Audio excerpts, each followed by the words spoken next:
Muy buenas tardes a todas y todos ustedes. La Facultad de Medicina Veterinaria y Zootecnia de la Universidad Nacional Autónoma de México les da la más cordial bienvenida a este nuevo capítulo del Vet Responde. Quiero comentarles que para que se presente una enfermedad, debemos de tomar en cuenta el ambiente, al agente patógeno y al animal. Y para que nos explique esta interacción, contamos el día de hoy con la presencia de nuestro experto, perdón, medio lento, nuestro experto, perdón, otra vez, Francisco Monroy, que nos hablará de la importancia de la epidemiología en la vida cotidiana. Buenas tardes, doctor. Perdón, hola, ¿qué tal? ¿Cómo están todos? Muy bien, doctor, Eh, gracias por acompañarnos. Me gracias, permitiré gracias a leer una ustedes. breve semblanza de la vida académica y profesional del doctor, si ustedes me lo permiten. El doctor Francisco Monroy es médico veterinario zootecnista y maestro en ciencias veterinarias, egresado de nuestra facultad y cuenta con un diploma de especialidad en One Health, obtenido en la Universidad de Copenhague, en Dinamarca. Es profesor de tiempo completo del Departamento de Medicina Preventiva y Salud Pública de la facultad, en donde trabaja desde hace 38 años. Ha sido subdirector de análisis de riesgo del SENACICA, presidente de la Asociación Mexicana de Epidemiología Veterinaria y secretario académico de posgrado de nuestra facultad. Actualmente coordina el Comité de Vigilancia Epidemiológica del CONASA y es vicepresidente de este órgano asesor del gobierno federal, además de coordinar el diplomado virtual de epidemiología básica que ofrece nuestra facultad. Sin más que agregar, queda con ustedes el doctor Francisco Monroy. Muchísimas gracias. Gracias por la invitación, Ernesto, Joana. Siempre es un gustazo trabajar con ustedes. Estoy muy apenado con ellos dos porque me invitaron desde hace tiempo y tenía que estar conectado hace 10 minutos. Vengo saliendo de otra reunión que tiene que ver de alguna manera con el tema que nosotros vamos a tocar aquí. Dice que el anfitrión inhabilitó la función de compartir pantallas. Si me habilitan la función para poder compartir mi pantalla, se lo voy a agradecer. Tiene que ver con el tema que vamos a tratar hoy, que es justamente, y aquí ya lo puedo compartir exactamente, la importancia de la epidemiología en la vida cotidiana. Ya estoy ahorita poniendo mi pantalla, aquí está. Este es, exactamente. Ok. Y ahí está. Importancia de la epidemiología en la vida cotidiana. ¿Por qué es importante? ¿Por qué nos debe interesar? Pues tenemos varias pistas. Todo lo que vivimos en el año 2020, de alguna manera nos da una idea de que es un tema que nos parecía a la mayoría muy lejano, que no tenía que ver con, este, con lo que yo hago, con lo que yo convivo, etcétera. La epidemiología, pues, ¿cuál era la relación con la vida de todos nosotros? Creo que ahora tenemos esta idea un poquito más clara y voy a hablar un poquito de qué se trata la epidemiología y voy después a aterrizar ya con el tema relacionado con la vida cotidiana. Hay términos que a lo mejor nos suenan alejados un poco de lo que vivimos, de lo que hacemos, como causalidad. Nótese que digo causalidad y no casualidad. Historia natural, descripción del estado de salud de las poblaciones, etcétera. ¿Qué es todo esto? Voy a desglosar estos conceptos: aplicación de medidas de prevención y control de enfermedades, planificación y evaluación de servicios de salud, análisis de riesgo y vigilancia e investigación epidemiológica. Entonces, bueno, empecemos con teoría de la causalidad. Primero, la causalidad se refiere justamente a tratar de identificar el por qué ocurren algunas situaciones o algunos fenómenos. Cuando hablamos de causalidad en términos de salud y enfermedad, nos referimos no solamente a los agentes propiamente dicho, los patógenos que son las causas de las enfermedades, sino a la interacción que ocurre entre el agente, el hospedador y el ambiente para que las enfermedades se presenten. Y aquí tenemos un modelo de causalidad que probablemente los alumnos de medicina veterinaria o los alumnos de medicina conocen. Con frecuencia se habla de los postulados de Koch, modificados por Henle, que son los postulados de Koch y Henle. que nos dicen que la causa de las enfermedades, o para que un agente sea considerado causa de una enfermedad, pues tiene que reunir una serie de criterios que son, bueno, que lo aislemos de un individuo enfermo, que podamos después reproducirlo en un medio biológico, en un medio microbiológico, que después lo reaislemos y lo podamos inocular a un individuo susceptible, un animal de laboratorio, y que a partir de aquí se reproduzca la enfermedad y podamos volver a aislar este mismo agente. En este caso, estos son los criterios de Koch, o los postulados de Koch en este modelo. Pero ya en el siglo XX surge Bradford Hill y establece una serie de criterios. Él hace una serie de estudios muy interesantes que hicieron un grupo de médicos encabezados por él en Estados Unidos en torno al tabaquismo. Se sospechaba que el tabaquismo eh, estaba asociado a ciertos tipos de cáncer en vías respiratorias, pero él empieza a hacer por primera vez estudios prospectivos, es decir, empieza a dar seguimiento puntual a estos casos de cáncer, asociándolo al consumo de tabaco. ¿Y cómo lo hace? Pues divide a los grupos de, en algo que se conoce como cohortes, en aquellos que eran fumadores y aquellos que no eran fumadores.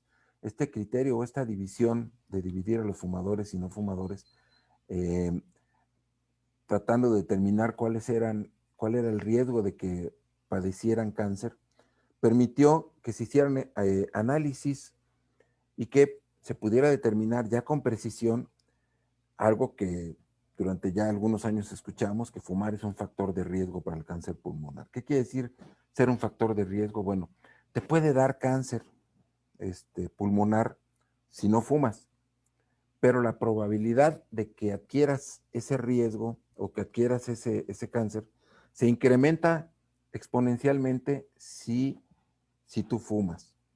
Y entonces quiere decir que hay factores de predisposición en los individuos, pero que pueden agudizarse o incrementarse en la medida en que nosotros eh, realizamos alguna actividad de riesgo. Todos tenemos un cierto riesgo de exponernos a una enfermedad, pero la gravedad de esta enfermedad, de la forma de presentación de esta enfermedad, se va a incrementar en la medida en que realizamos alguna u otra actividad o que consumimos algún alimento, o como en este caso, que fumamos. Entonces, él establece con claridad una serie de criterios que después son ya retomados por Evans, que era meramente epidemiólogo, y que hablan y comparan las probabilidades que se tienen cuando nosotros llevamos a cabo alguna actividad. Y entonces él dice que si nosotros, si analizamos desde el punto de vista prospectivo a los grupos expuestos, pues el riesgo de adquirir una enfermedad va a ser mayor entre el grupo de expuestos que entre el grupo de no expuestos. Pero si lo analizamos desde el punto de vista retrospectivo y tomamos casos y los comparamos con controles, vamos a ver que el riesgo de haber estado expuesto es mayor en el grupo de los enfermos que en el grupo de los no enfermos. Y entonces ya los postulados de Koch no son tan puntuales, no son, recordemos que Koch era alemán y los alemanes son mucho más, yo no quiero decir cuadrados, pero son más estrictos en sus conceptos. Y en el caso de Bradford Hills y Evans, que son americanos, es un poquito más, menos estricto y ya no se habla de sí o no, sino se habla de es más probable o es menos probable. Es decir, se incluye el concepto de probabilidad en el modelo de causalidad de las enfermedades.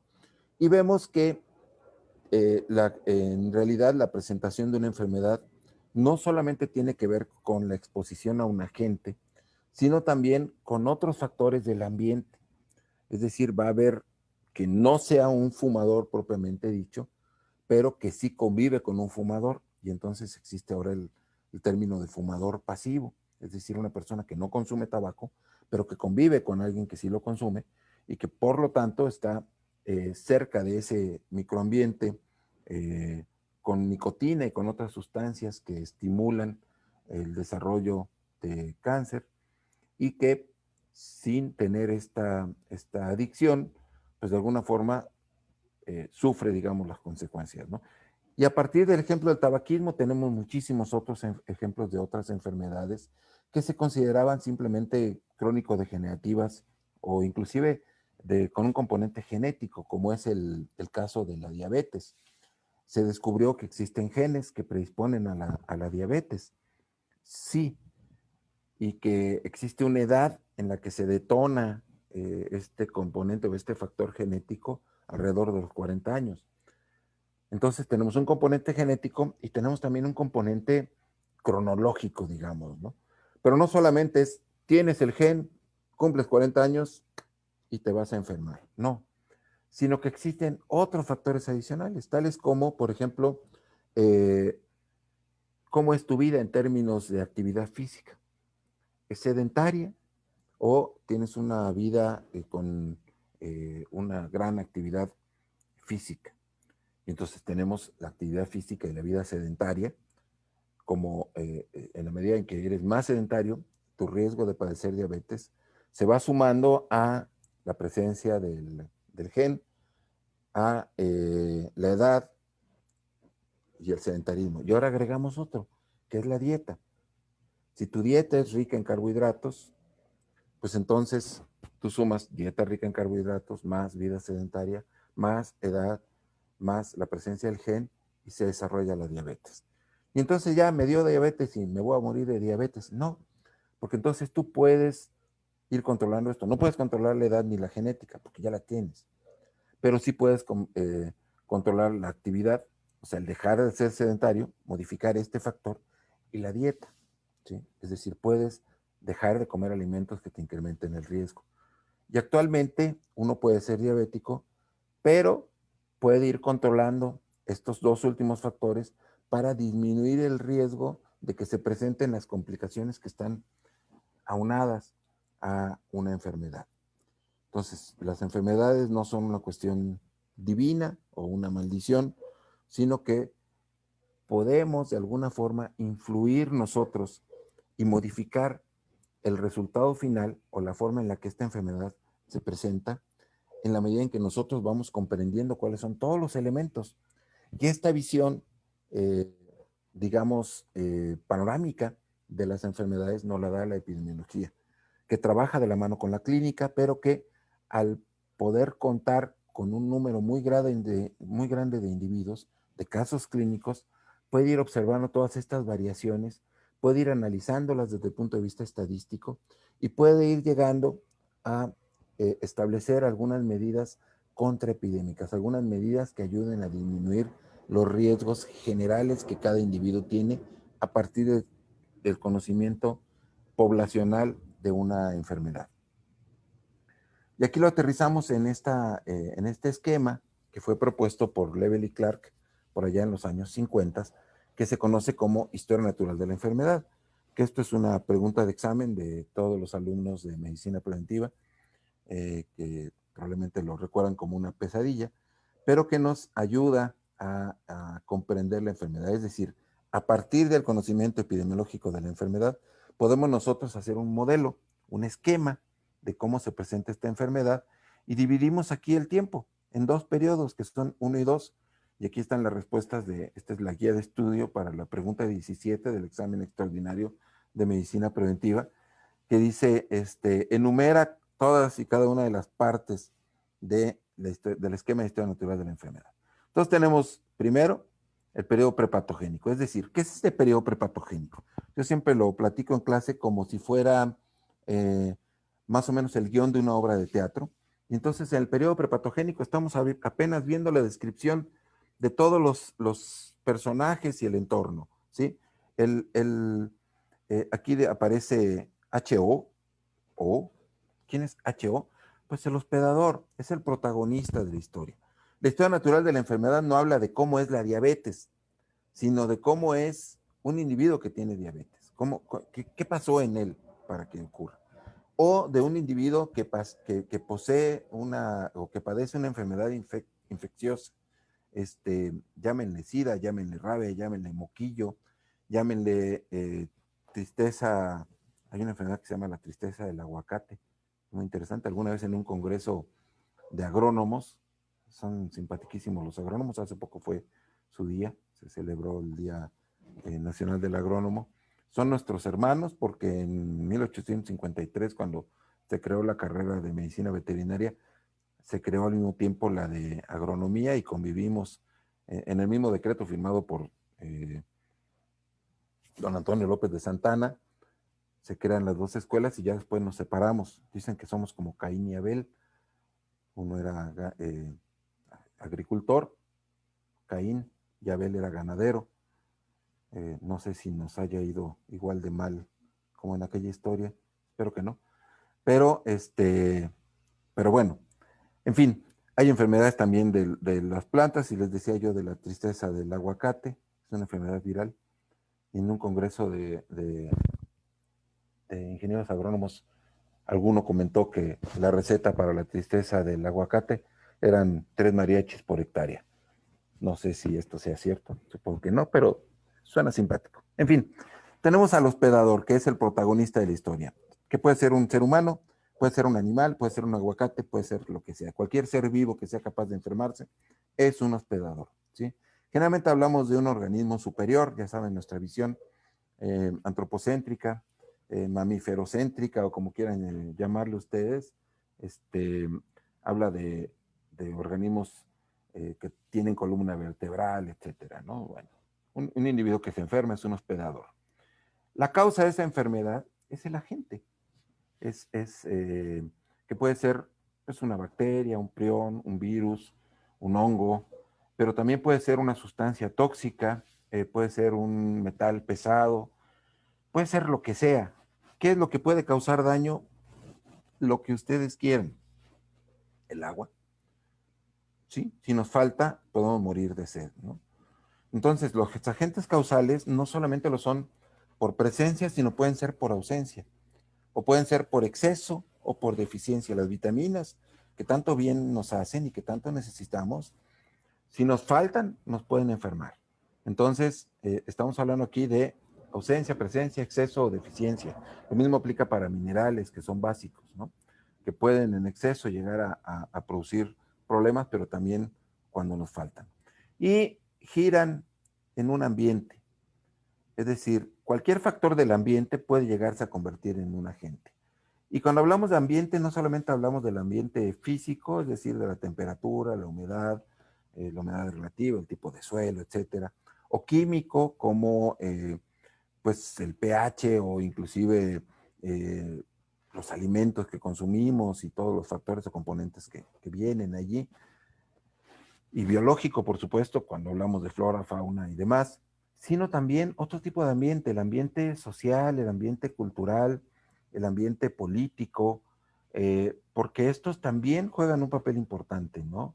Eh, Hace rato en una reunión de trabajo platicaban, fíjense la relación, ¿no? La política nacional en torno a los energéticos, que no está actualmente con la política que tiene el gobierno federal en torno a la producción de energía, no está muy ligada a lo que establece el protocolo de Kioto, que es una de las banderas que el nuevo presidente de Estados Unidos, Biden, está proponiendo, y por lo tanto, como repercusión, nos cierran la frontera porque tenemos la frontera que tenemos abierta a la exportación de becerros, que es el mercado de animales vivos más importantes que tiene México, más de 1 millón, se habla de 1,5 millones, una cosa así, de becerros vivos se exportan a Estados Unidos para engorda. Ellos los engordan en Texas y en algunas otras entidades de aquel país, y nos los revenden ya como cortes finos. Es un mercado muy importante. Bueno, este mercado está cerrado actualmente porque no se cumplieron las especificaciones de tuberculosis, y esta es la historia oficial, pero se dice que tuvo que ver más por una política, como una represalia por la política energética. Entonces, ¿qué va a pasar? Pues vamos a tener muchos animales que no se están vendiendo y que probablemente, si no hay el estímulo de la venta, tal vez se venga abajo un poco las medidas que están tomando para controlar la tuberculosis en bovinos, y esto puede repercutir en que puede haber un incremento en la presencia de esta enfermedad, o al revés, los ganaderos se van a poner las pilas y van a decir, no, pues vamos a que no haya ningún pretexto en este sentido, ¿no? Entonces, política tiene que ver con esto, cultura. ¿Cómo comemos nosotros? ¿En dónde comemos? Culturalmente los mexicanos acostumbramos a comer en la calle, nos gusta comer en la calle, de pie, ¿sí? Que cerraron los establecimientos, ¿qué importa si yo como mis tacos parado, ¿no? Culturalmente mucha gente disfruta más comer el taco en la calle, de pie, con un perro pateándolo por ahí, algunas moscas quizás volando, porque son más sabrosos los tacos así, ¿no? En fin, esto es parte de la cultura. Para otras culturas esto es inaceptable, ¿sí? En fin, esto es parte del ambiente que rodea a esta triada epidemiológica de la que estamos aquí hablando nosotros, y que convive, digamos, antes de que la trama de la historia comience. Es una historia, son los personajes, ¿sí? Aquí el número 4 es el factor o estímulo desencadenante o factor desencadenante. Es decir, algo pasa en la historia, Romeo y Julieta se ven y brota el amor, ahorita que estamos en marzo, ahorita que estamos en una época en la que las hormonas están a flor de piel, pues algo así les pasó a este par de adolescentes, que es una historia trágica, narrada por William Shakespeare, pero este estímulo, factor desencadenante, fue que se vieron con cierta intensidad en los ojos e inició todo, ¿no? Desencadenó todo. En la enfermedad, ¿qué es lo que pasa?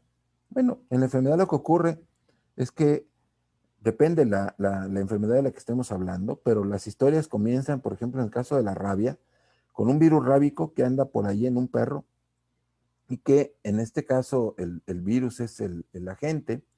El perro enfermo es parte del ambiente en torno a un perro no enfermo, y este perro, por motivo de que está poseído por este virus que toma el poder y el control de él, lo transforma en un perro zombie que de pronto quiere atacar a otro perro o a un ser humano. El HO puede ser, o sea, el hospedador puede ser un ser humano, lo agrede y la historia comienza aquí, ¿no? Estos son los antecedentes, el periodo prepatogénico son los antecedentes, y la patogenia, la historia como tal, comienza aquí en el 4 con esta mordedura.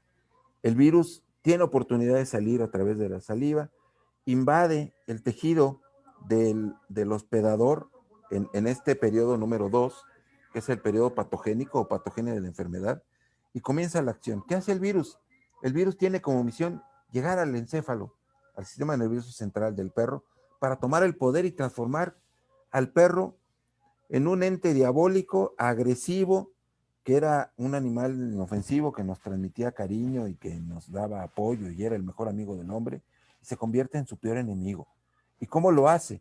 Bueno, ocurre en este número 8, que es el periodo de incubación, el virus va hurgando, llega hasta las neuronas, empieza a viajar en una etapa que se conoce como fase centrípeta, es decir, va hacia el nivel central, al sistema nervioso central, se va replicando, aprovechando las neuronas que están conectadas todas directamente hasta el sistema nervioso central, y entonces se cuela hasta el nivel del sistema nervioso central, y en este periodo de incubación, en este tiempo que tarda en viajar hasta su órgano blanco, y el órgano blanco es el cerebro. Y allí, entonces, empieza a transformar al perro, después en un viaje ya centrífugo, es decir, el virus invade el cerebro y empieza a eliminarse inclusive por vía salival, empieza a haber contracción de los músculos, ya no responden los músculos de la garganta, el animal ya no puede beber agua, eh, empieza esto a darle, se deshidrata, han estado crudos. Imagínense una cruda que no se quita, una cruda que cada vez está peor, que no podemos tomar aspirina, los perros no toman aspirinas, el perro no puede decir que le duele la cabeza, el perro se empieza a sentir mal, da vueltas, eh, una, una de las pupilas se dilata y la otra se encoge, anisocoria, como crudo que está, no soporta el ruido, no soporta la luz, entonces hiperacusia, eh, fotofobia, lo tocan y brinca, se llama hiperestesia, y entonces el animal empieza a ponerse como loco, empieza a volverse agresivo, pierde el control de sus facultades y se vuelve agresivo. Algunos simplemente se quedan allí y se tratan de no mover, Esa es una forma clínica pasiva, pero algunos salen a pelearse con quien pueden, inclusive sus propietarios, agreden, porque este es el mecanismo que le funciona al virus, y puede volver a transmitir, a comenzar otra historia en otro hospedador.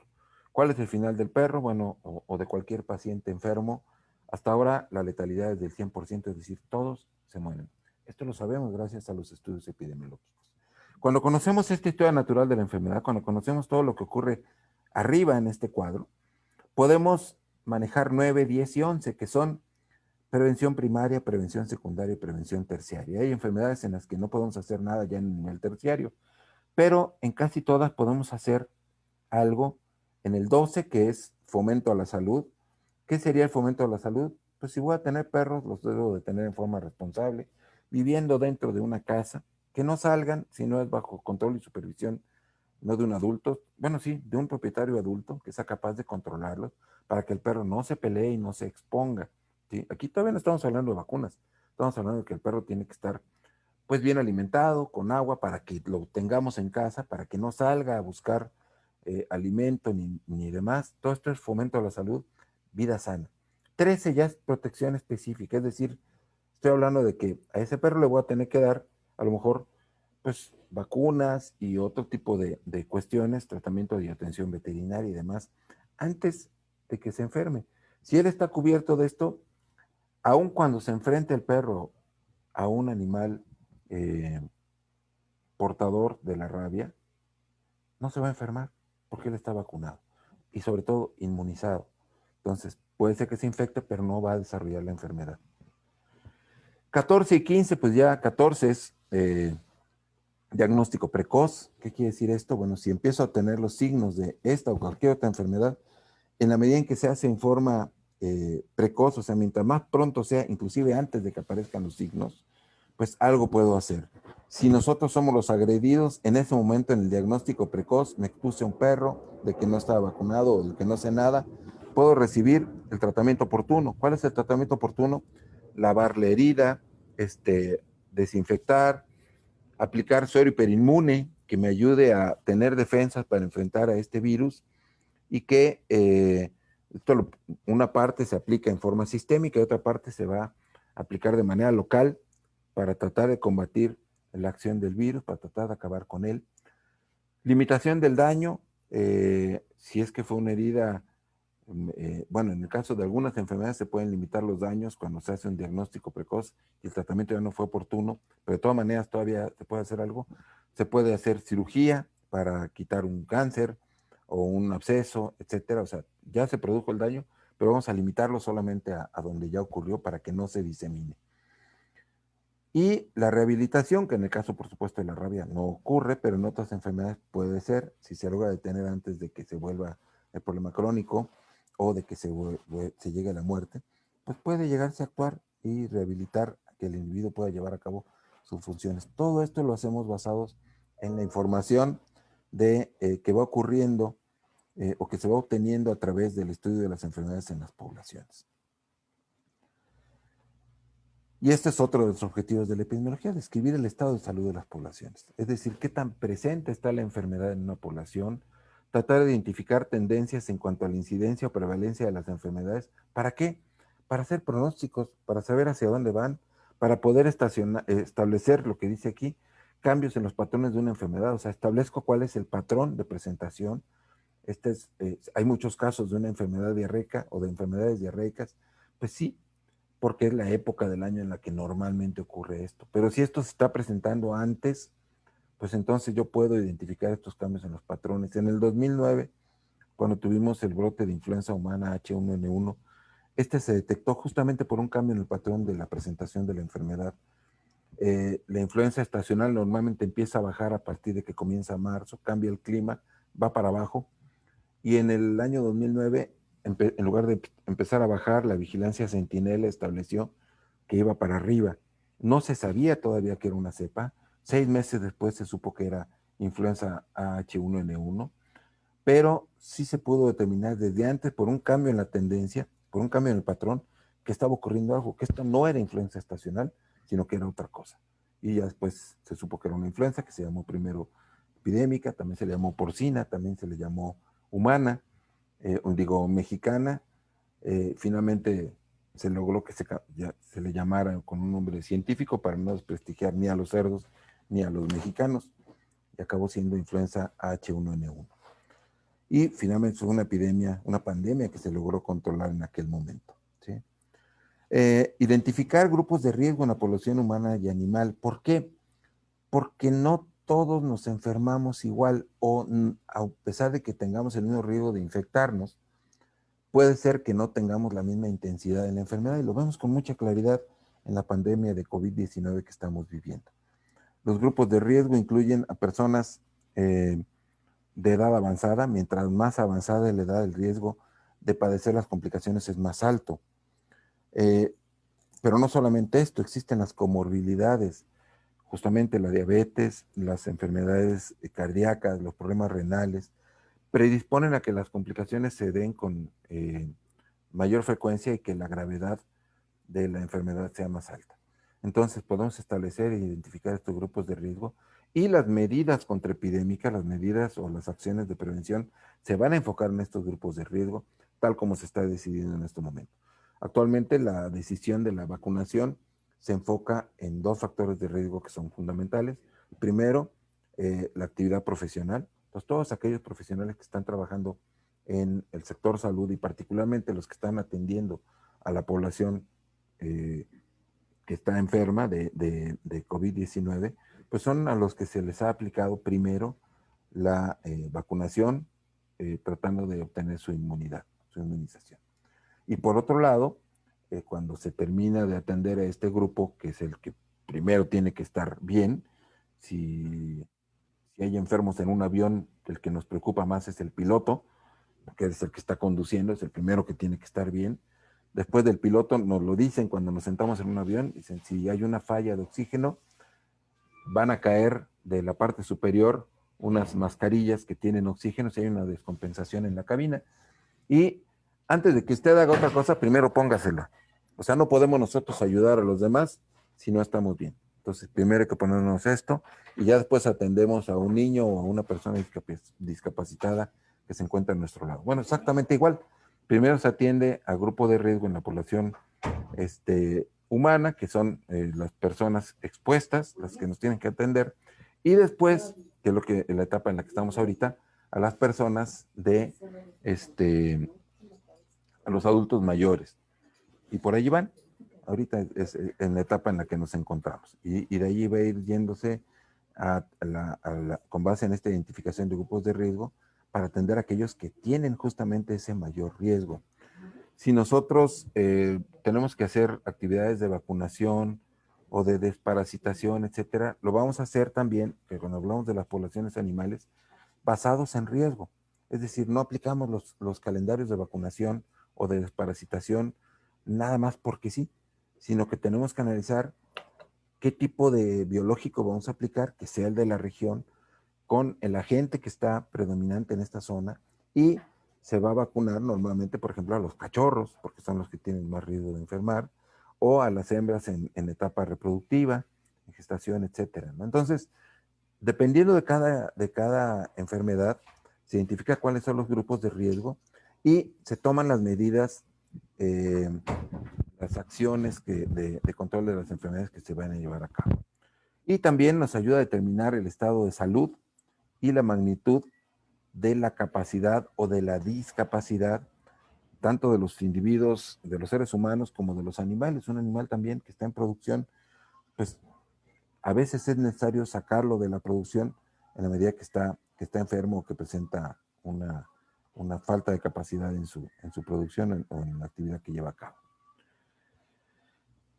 También, bueno, cuando identificamos cuáles son las causas o los agentes de enfermedad, pues podemos remover o eliminar a los agentes primarios, dependiendo de cuál es su reservorio natural, mecanismo de transmisión o sitio de acción. Es decir, cuando comprendemos cuál es la cadena epidemiológica de una enfermedad, podemos saber cuál es el reservorio, en dónde está, cuál es la puerta de salida, y entonces podemos tomar las medidas que apliquen específicamente.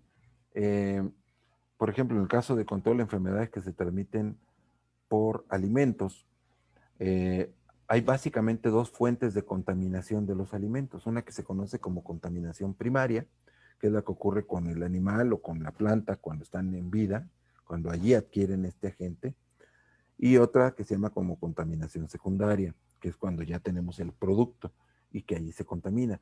En el primer caso, cuando hablamos de contaminación primaria, podemos pensar en leche que viene con brucela. Brucela es una bacteria que produce una enfermedad que se conoce como brucelosis, que es una enfermedad pues muy severa, que produce una fiebre, a veces ondulante, dependiendo de cuál es específicamente la brucela que se genera.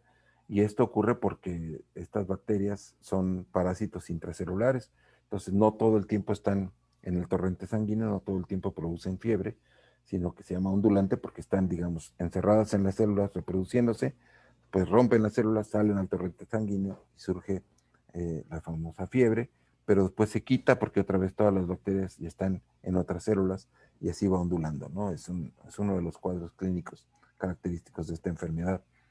Pero esta brucela se transmite, se elimina con la leche. Y entonces la leche tiene a la brucela. Podemos tener mucha higiene en el ordeño, muchos recipientes y tuberías y demás estériles, las manos totalmente limpias y demás, pero la leche viene con brucela. Entonces, cuando es contaminación primaria, las medidas higiénicas son importantes, pero no nos ayudan a destruir el agente. Tenemos que aplicar un proceso térmico a este producto. Y entonces, por eso, para evitar esta presencia de agentes que pueden venir en la leche desde el origen, pues es que se aplican medidas como la pasteurización, que destruye a todos los agentes patógenos de tipo biológico que puedan estar presentes en este producto, ¿sí? Entonces, la pasteurización es para destruir agentes de contaminación, agentes biológicos de contaminación primaria. Y la contaminación secundaria, hablando del mismo producto, de la leche. Si el ordeño no es higiénico, pudiera haber contaminación con heces, porque las vacas se echan en el establo hay heces de las propias vacas, y entonces bacterias que pudieran estar en el tracto digestivo pueden llegar a la leche, ¿sí? Y aquí entonces la higiene del ordeño es muy importante.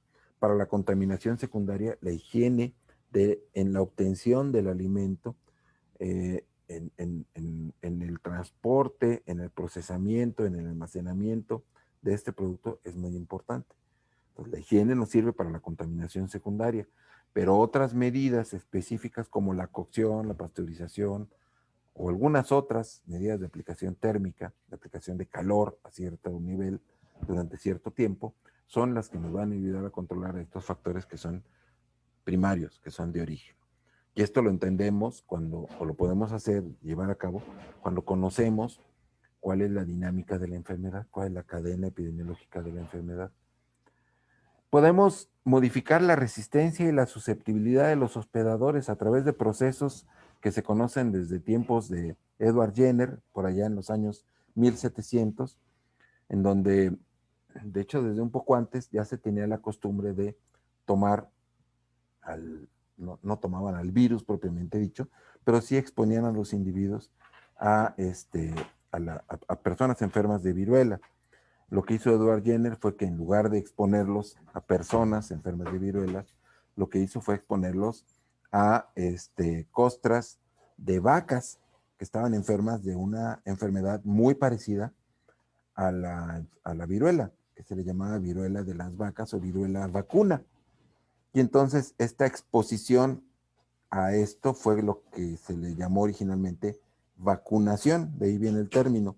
Afortunadamente no era una enfermedad de perros, porque si no, en lugar de vacunar, haríamos perreo, lo cual sería extraño, pero no, afortunadamente eran vacas y entonces se llama vacunación.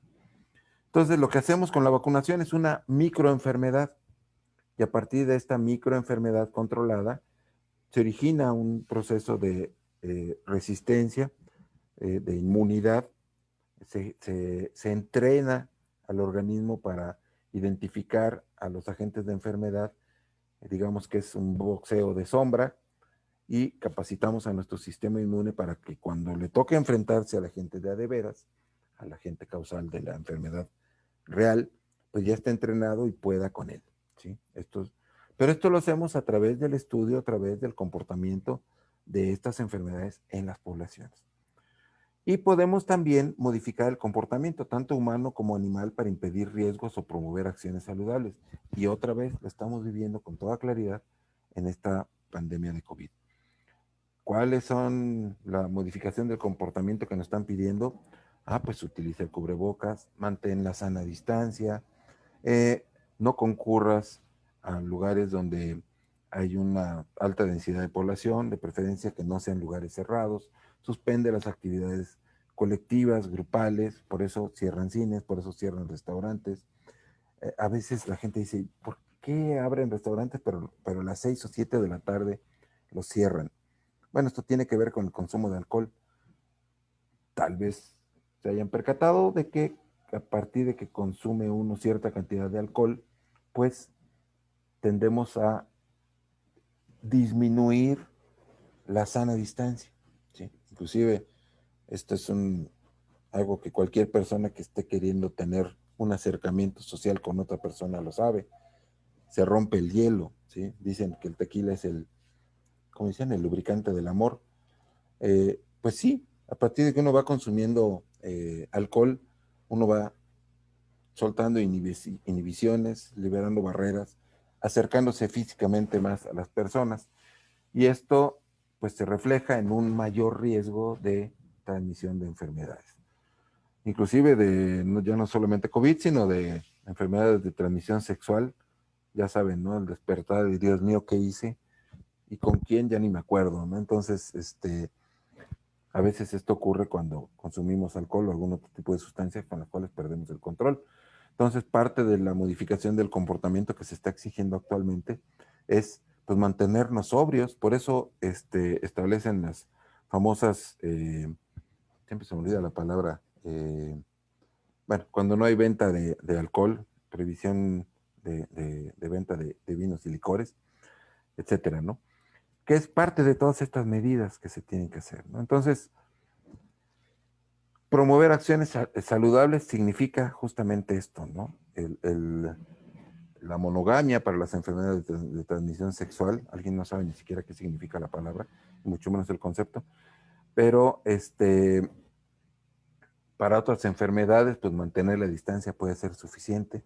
Para otras es fundamental lavarnos las manos, ¿sí? Con agua y jabón. Para otras lo es lavar los alimentos, o hervirlos, o cocerlos, o pasteurizarlos, o mantenerlos en refrigeración. En fin, dependiendo de cuál es el estudio de cada enfermedad, de sus causas, de sus factores predisponentes, etcétera, es que nosotros vamos a tener que tomar las acciones que correspondan para tratar de, otra vez, disminuir los riesgos o mejorar las condiciones en las que nos vamos a enfrentar a esos riesgos. También es importante el conocimiento de la epidemiología para planificar y evaluar los servicios de salud. Uno de los retos más importantes que tuvo México y todos los países del mundo para enfrentar la pandemia fue si teníamos o no una infraestructura sanitaria suficiente.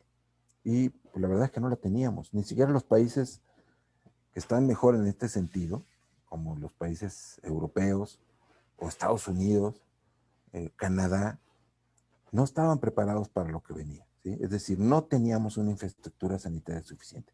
Mucho peor aquellos países que estamos con mucho mayor rezago en este sentido. Entonces, hay algunos indicadores, como el número de camas, que antes era un indicador muy lejano a nosotros, y hoy todas las tardes a las 7 podemos saber cuántas camas hay libres, al menos en porcentaje, a veces en número, disponibles para enfermos de COVID.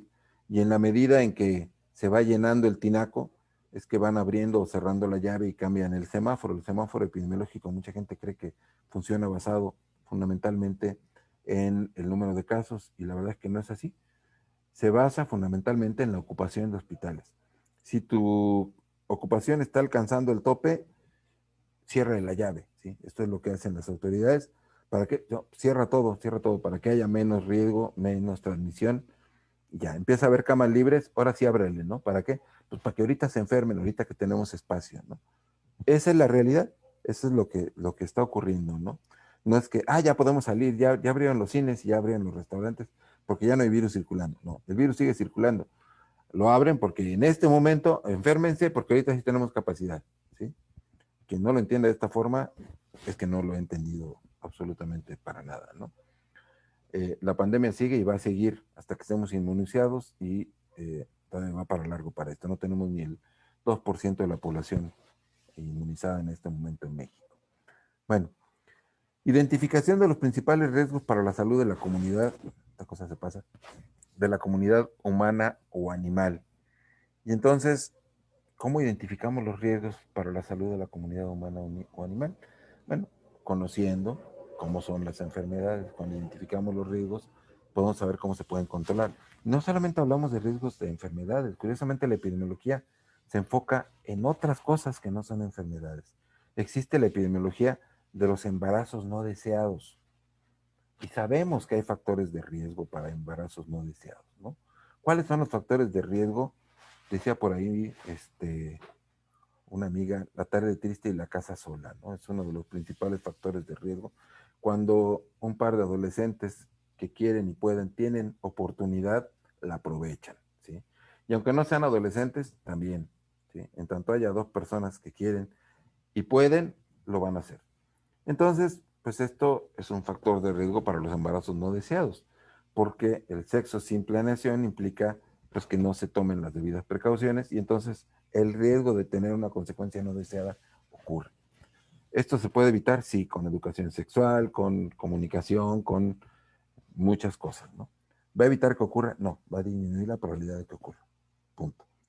Y existen riesgos también de accidentes, por ejemplo, ¿no? Decíamos yo, no solamente de enfermedad, sino de accidentes. ¿Por qué se montan operativos en Semana Santa, en puentes, operativos viales? ¿Por qué se ponen en las casetas con los alcoholímetros?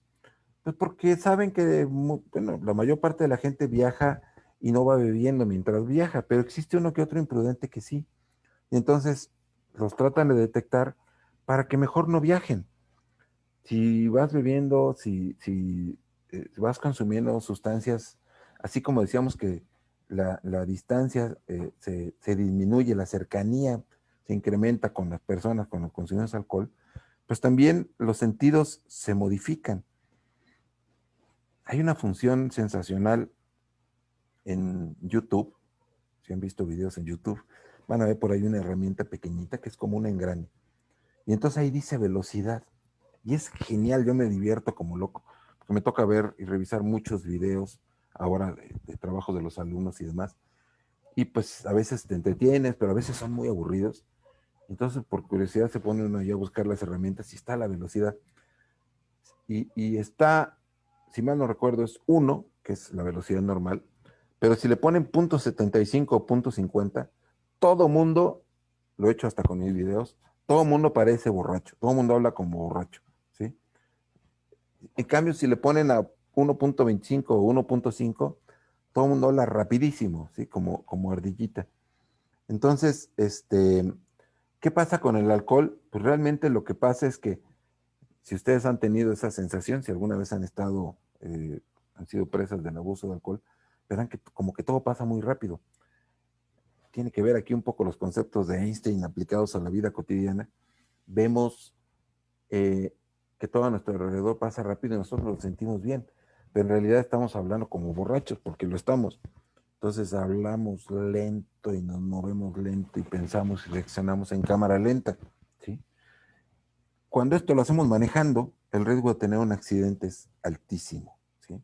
Porque no tenemos una adecuada percepción, todo se mueve y por eso estás en este tipo de operativos. Entonces, es identificar los riesgos. Hay días de la semana en que ocurren más accidentes. Los lunes ocurren más accidentes de tipo laboral, por ejemplo, ¿sí? Y esto está demostrado epidemiológicamente, es decir, vemos que hay más frecuencia de accidentes laborales porque regresamos los lunes a trabajar como nuevos, ¿no? ¿Qué tal estuvo el fin de semana? Ah, ya todo dar. ¿Cómo vienes? Como nuevo. Nos sentamos en donde nos toque trabajar. ¿Y de qué se trata mi trabajo, carajo? No me acuerdo, ¿no? No sé. Entonces, ya me acordé, tengo que dar clases a mis alumnos, sí es cierto, ¿no? Tengo alumnos, de veras. Entonces, poco a poco vamos retomándolo. Cuando nos enfrentamos a un trabajo de este tipo de escritorio, pues a lo mejor los riesgos no son altos, No pasará de que mande un correo electrónico a una persona equivocada o de que en mi clase de inocuidad está hablando de epidemiología o al revés, ¿no? Pero cuando soy el operario de una máquina tortilladora, por ejemplo, pues si meto la mano, a lo mejor me vuelo un dedo o me vuelo toda la mano, ¿no? O si soy el operario de una motoconformadora, a lo mejor en lugar de cavar en un lugar donde debo, le doy a un tubo de agua o me llevo un carro, etcétera, ¿no? Entonces, dependiendo eh, de qué se trata mi trabajo, mi actividad laboral, va a ser las consecuencias que tenga este tipo de accidentes. Esto se estudia también por la epidemiología. Y podemos estudiar muchísimas cosas, y de forma directa o indirecta, porque la presentación de las enfermedades, por ejemplo, los CDC, los Centros de Control de Enfermedades de los Estados Unidos, han evaluado la diseminación y la presencia de influenza en humanos, por ejemplo, identificando o analizando las consultas que la población de Estados Unidos hace en Google con respecto de algunas palabras clave como flu y algunas otras. Y entonces hay gráficas que demuestran claramente esta asociación de cómo la búsqueda de esto está ligado al comportamiento epidemiológico de la enfermedad. Entonces, podemos nosotros aplicar la epidemiología para un montón de cosas, ¿sí? Podemos conocer la eficacia de intervenciones como vacunación, despoblación, etcétera, que hacemos para el control de las enfermedades de los animales. En seres humanos no podemos hacer despoblación, pero sí vacunación, podemos hacer vigilancia centinela, podemos hacer muchas otras cosas. Eh, Hablaré más adelante de qué es la vigilancia, pero que nos ayuden a tratar de intervenir para controlar la diseminación de las enfermedades. Y por supuesto, evaluar la eficacia y la eficiencia de las medidas de intervención que nosotros hagamos, ¿no? ¿Sirvió de algo o no sirvió de algo? El padre de la epidemiología es John Snow. Él fue un médico anestesiólogo que vivió a mediados del siglo XIX, trabajó en la era victoriana, y que utilizando el sentido común, sin contar con un laboratorio y sin saber que la causa del cólera era una bacteria llamada Vibrio cólera, todavía esto no se sabía, lo descubrió Roberto Koch años después, Jones no pudo controlar el brote, utilizando, decía yo, el sentido común, mapas, por primera vez hizo unos croquis de la zona de Londres en donde estaba presentando el brote, en torno a un lugar llamado Broad Street, una calle, en donde había una fuente de abastecimiento de agua, que él empezó a sospechar, haciendo cuentas de dónde obtenían el agua las personas de las casas en donde hubo muertos, y prácticamente todos coincidían con esa misma fuente. Entonces habló con las autoridades sanitarias y les pidió que clausuraran esa fuente de agua. Lo hicieron, y entonces él estaba contando los casos y pum, de pronto se vinieron abajo los casos. Es decir, a partir del conteo de los casos nosotros podemos evaluar la eficacia o la eficiencia de una medida de intervención tan simple como cancelar una toma de agua. Ahí está el problema, dice el dicho, ¿qué? Muerto el niño, tapado el pozo, ¿cómo se llama? Después del niño ahogado, tapar el pozo, exacto. ¿Por qué? Pues para que no caiga otro, ¿no? Ya se ahogó, no, pues sí, pero por lo menos ya aprendimos. Entonces, en este caso, podemos nosotros tomar medidas y podemos evaluarlas si funcionan. Y esto nos va a decir que teníamos razón, que el problema estaba ahí, tal como lo descubrió Jones, ¿no? En el agua. No hizo pruebas de laboratorio, no identificó a la gente, pero supo que estaba en el agua y tomó la medida pertinente y obtuvo los resultados esperados, ¿sí? Podemos hacer análisis de riesgo, hacemos análisis de riesgo todo el tiempo. Lo que cambia es la metodología con la cual y la profundización con la que nosotros hacemos estos análisis. Pero para la vida cotidiana, para cruzar la calle, yo identifico peligros. ¿Qué son los peligros si voy a cruzar la calle? Pues un coche, un camión, un tractor, lo que sea, ¿no? Entonces antes de cruzar volteo para ver si viene alguno de estos, ¿no? Y voy a hacer una evaluación del riesgo, es decir, qué tan probable es que se presente o me atropellen, ¿no? Entonces, si voy a cruzar en una esquina o si voy a cruzar a mitad de la calle, tengo más riesgo de que me atropellen si voy a mitad de la calle, porque no me esperan ahí, pero en las esquinas sí, y hay semáforos, y hay rayitas. Entonces, si yo voy en el periférico y me atravieso a mitad del periférico, es muy probable que me atropellen porque los vehículos no esperan, los conductores de los vehículos no esperan que salga un peatón corriendo. Entonces, si yo voy a tomar la decisión de correr un riesgo como cruzar una vía rápida, pues es mejor que lo haga en las zonas donde están señalados, o si hay un puente, pues mejor el puente, pero es que está recansado subir, sí, pero tengo menos riesgo. Entonces, todo el tiempo hacemos este tipo de evaluaciones. ¿Qué es la gestión? Pues tomar una decisión que disminuya el riesgo, ¿no? No, es que si voy a cruzar la carretera, como el pollito, me van a apachurrar, pues lo tengo que hacer, pero bueno, tengo que ver cómo lo manejo. Bueno, pues me voy a cruzar en un lugar en donde no sea una curva, donde tengan visibilidad, a lo mejor me visto de color naranja, como le hacen los ciclistas, o con colores fosforescentes, o con algo que brille, para que disminuya el riesgo, ¿sí? Para que yo pueda bajar ese riesgo a algo manejable, aceptable para mí.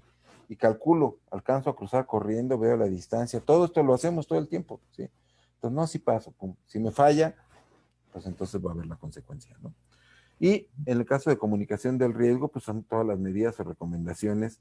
Cuando nosotros ya conocemos todo esto, cuando se hacen estos análisis, difundirlo a las personas que son los receptores del riesgo, a los que van a tomar decisiones. Y esto lo hacemos a través de campañas, por ejemplo, ¿no? Cruce en la esquina, espérese a la luz verde para pasar, en fin. Y tenemos también para cualquier otra cosa, ¿no? Vas a consumir verduras. ¿Cuál es el peligro que puede venir en las verduras? ¿No? Pues que hayan sido regadas con aguas negras. Y con aguas negras, ¿ahí qué puede venir? El peligro específico, pues pueden ser amibas o pueden ser enterobacterias, ¿no? Son los patógenos que pueden estar ahí. ¿Qué tan probable es que esto ocurra? Bueno, pues es que no sé de dónde compro las verduras. La bolsa dice que se obtienen mediante agua de pozo. Bueno, si esto es cierto, pues entonces hay menos riesgo que cuando no tengo ninguna información, porque es muy probable que se hayan sido regadas con aguas negras.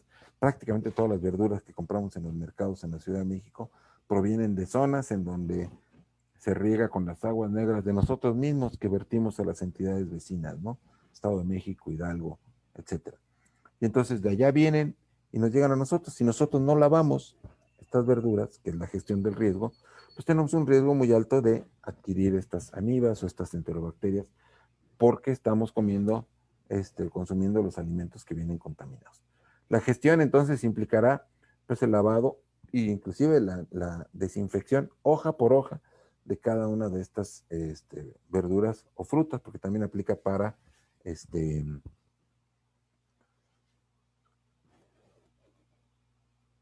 perdón, es que estoy viendo el chat y no sé si son. Ya nos pasamos de tiempo. Ah, perdón.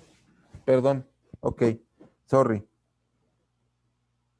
Bueno, rápidamente, vigilancia epidemiológica. Pasiva, avisar presencia de información. Perdón. Y activa, buscar los casos. La última, aplicaciones en la vida cotidiana, oferta de alimentos, alimentos inocuos, enfermedades emergentes, reemergentes, viajes. Todo lo que hacemos, todas las decisiones que hacemos y tomamos, las vamos a basar en información, o muchas de ellas, información que obtenemos a partir de la epidemiología. Perdón, me emociono, me aloca y no tengo un reloj a la mano. Creo que esta es la última. Entonces, no es plataforma de Classroom, esto se quedó ahí de otra diapositiva que no sé por qué viene ahí. Pero entonces escucho preguntas y respuestas, preguntas y trato de responder a ellas. Muchas gracias, doctor. Una plática muy interesante y sabemos que de estos temas podríamos hablar por muchas horas. Sí. Vamos a dar paso a las preguntas. Tengo algunas preguntas relacionadas con humanos y con animales. Yo sé que usted va a poder contestar todo, doctor. Laura Cetina nos pregunta, ¿qué enfermedad transmitida por animales mata a más humanos en el mundo? ¿Qué enfermedad transmitida por animales mata a más humanos en el mundo? Es una pregunta para la que exactamente no conozco la respuesta, pero por ejemplo, en el caso de rabia es una de las enfermedades que a pesar de que ya la tenemos en nuestro país controlada, está erradicada la rabia transmitida, la rabia humana, o sea, los casos de rabia humana ya no hay, transmitidos por perro. O sea, llegan a presentar esporádicamente casos de rabia humana transmitidos por otras especies animales, pero en el caso del resto de los países del mundo, estamos hablando de varios miles de casos de rabia todavía. Simplemente en China, 30,000 casos al año se reportan, para que nos demos una idea, ¿no?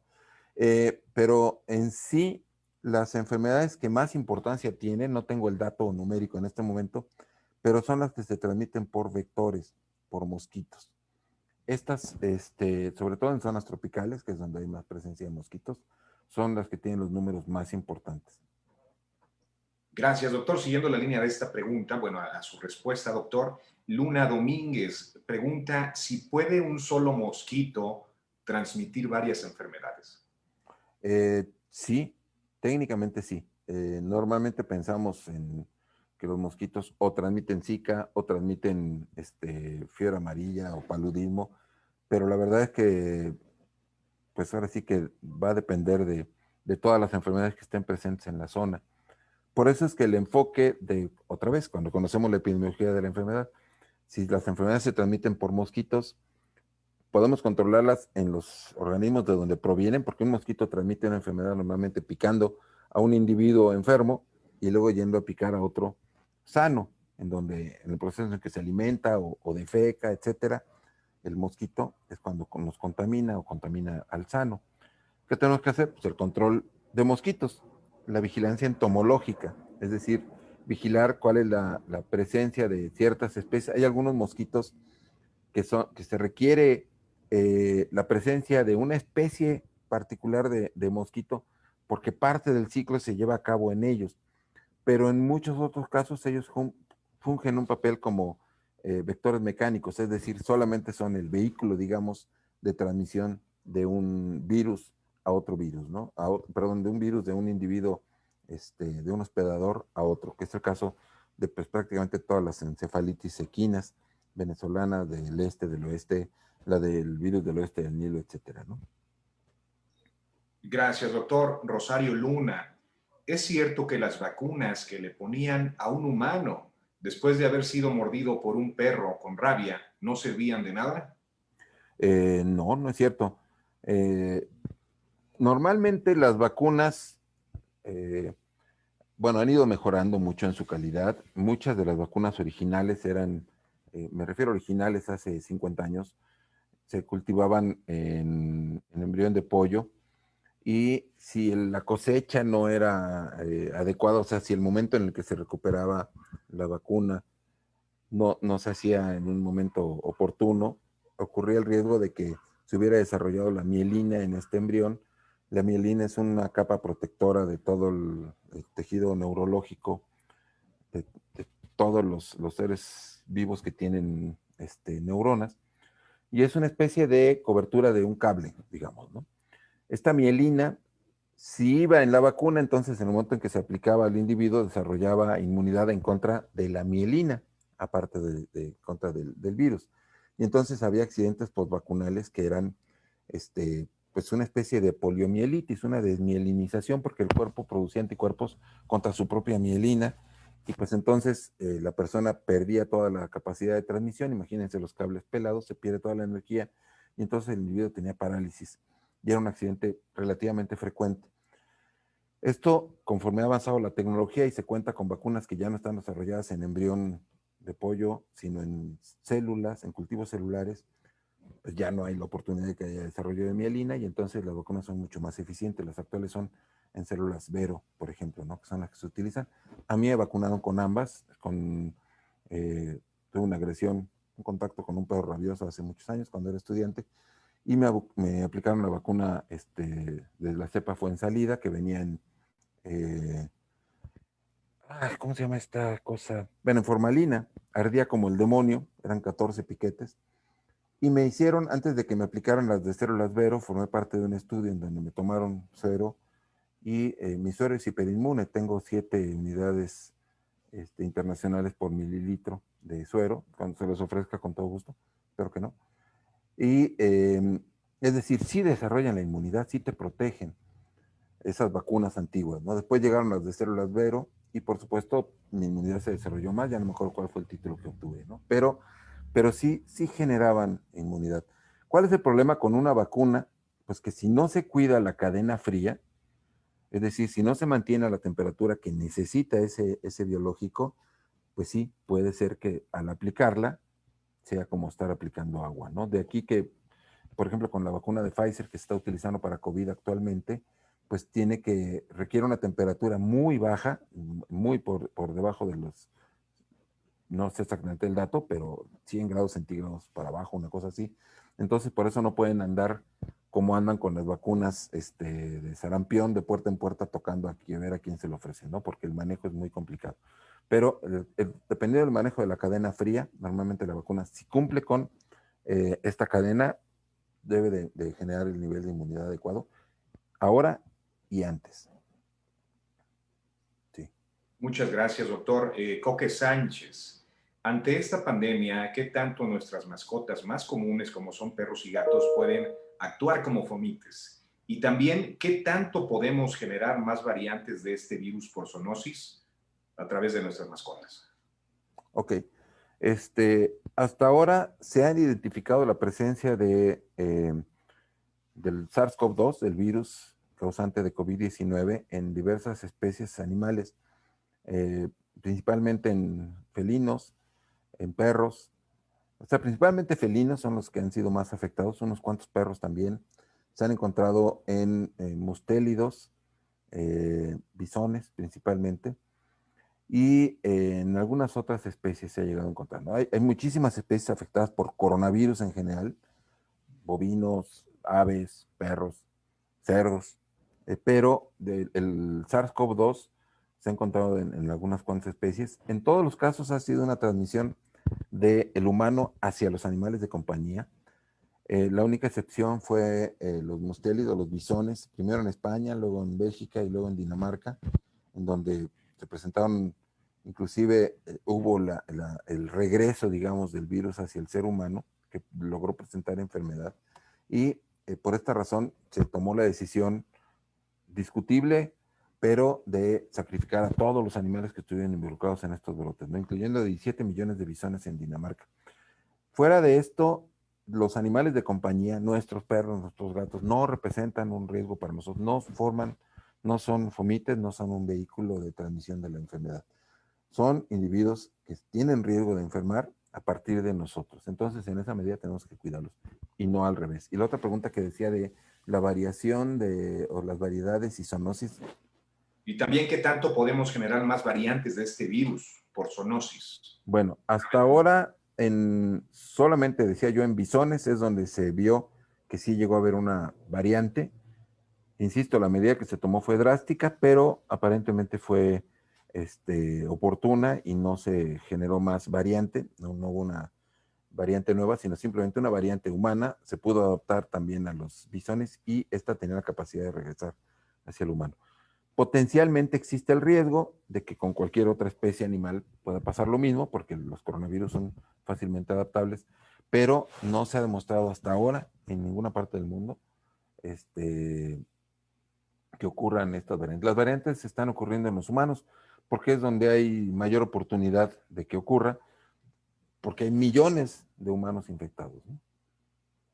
Gracias, doctor. Oscar Hernández pregunta, si uno se vacuna de rabia, ¿queda protegido de por vida? No.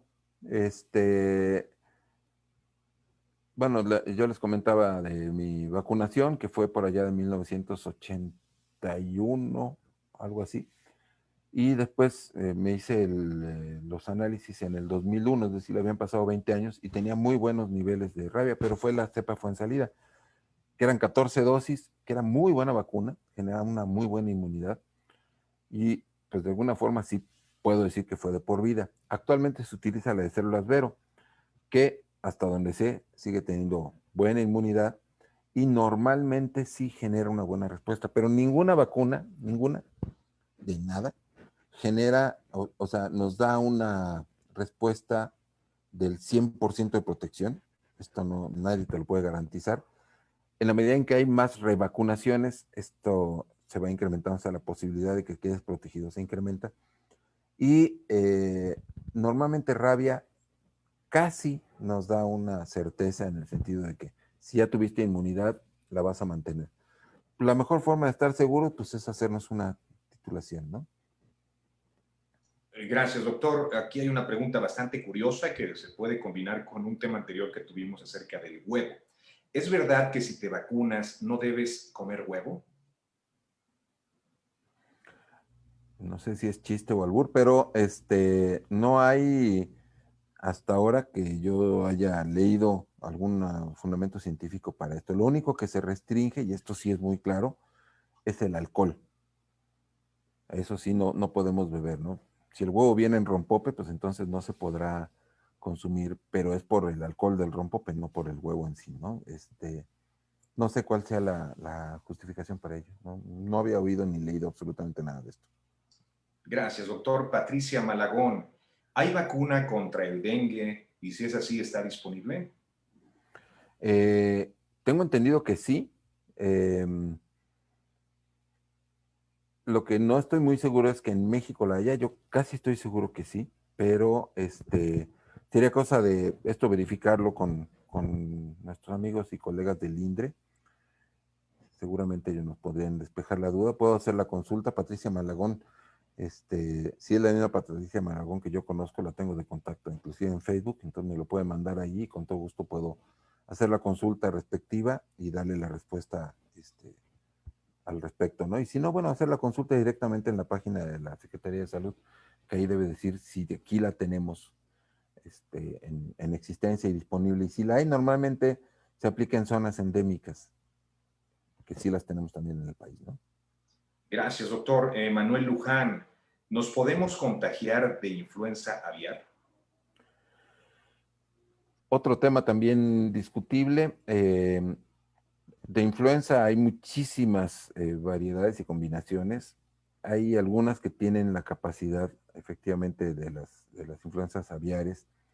Se ha presentado el contagio o la transmisión hacia humanos, sí ha ocurrido, pero normalmente se requiere una convivencia muy estrecha con las aves. Esto ha ocurrido sobre todo en el sudeste asiático, donde el mercado de aves, el mercado de aves, sí, se da con aves vivas.